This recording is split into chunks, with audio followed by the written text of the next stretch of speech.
Welcome to YS Online. Ako po si Dice with the Y Suzuki Nihongo Learning Center in Quezon City, the Philippines. In our previous lessons, pinakilala natin ang mga adverbs of degrees. Ito yung mga salitang nagde-describe ng tindi ng ating pagkagusto, pagkagaling, etc. etc. Para sa refresher on adverbs of degrees, panoorin natin yung lesson natin by checking the link in the description box below. In today's lesson, pag-aaralan natin ang adverbs of degrees para sa verb natin ngayon, to know. In Japanese, wakarimasu. Let's start with zero knowledge. So, bali in this example, walang alam. If you watched our previous lessons, alam natin na ang ginagamit na salita dito ay zenzen.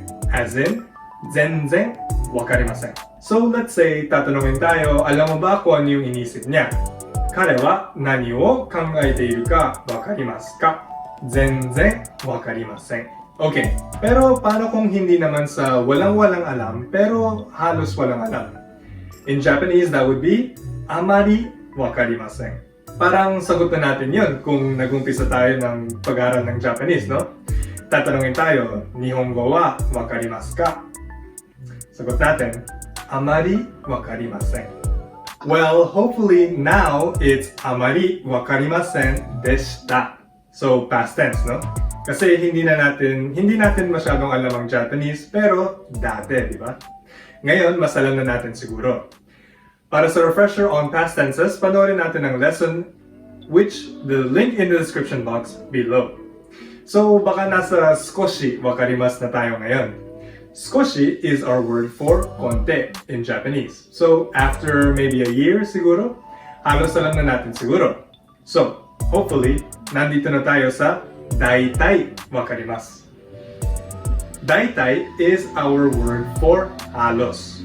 And finally, after makatapos tayo ng mga courses natin dito, for sure, pag tinanong tayo, Nihongo wa wakarimasu ka? Nihongo wa wakarimasu ka? Makakasagot na tayo ng Nihongo wa yoku wakarimasu. So, yung yoku natin ay ang ating very well. As in, I know Japanese very well. Nihongo wa yoku wakarimasu. Okay, that's it for today's lesson. Before we go, let's recap really quickly what we've learned today. So, today, pinag-aralan natin ang ating adverbs of degrees para sa salitang wakaru, which is to know. So, pinakilala natin ang ating zenzen wakaranai, not to know at all, amari wakaranai, to know very little, skoshi wakaru, to know a little, daitai wakaru, to know most of it or quite a lot, and lastly, yoku wakaru, which is to know well. Kayo naman, ipakilala nyo sa amin kung ano-ano ang ating zenzen wakaranai, amari wakaranai, skoshi wakaru, daitai wakaru, and yoku wakaru natin.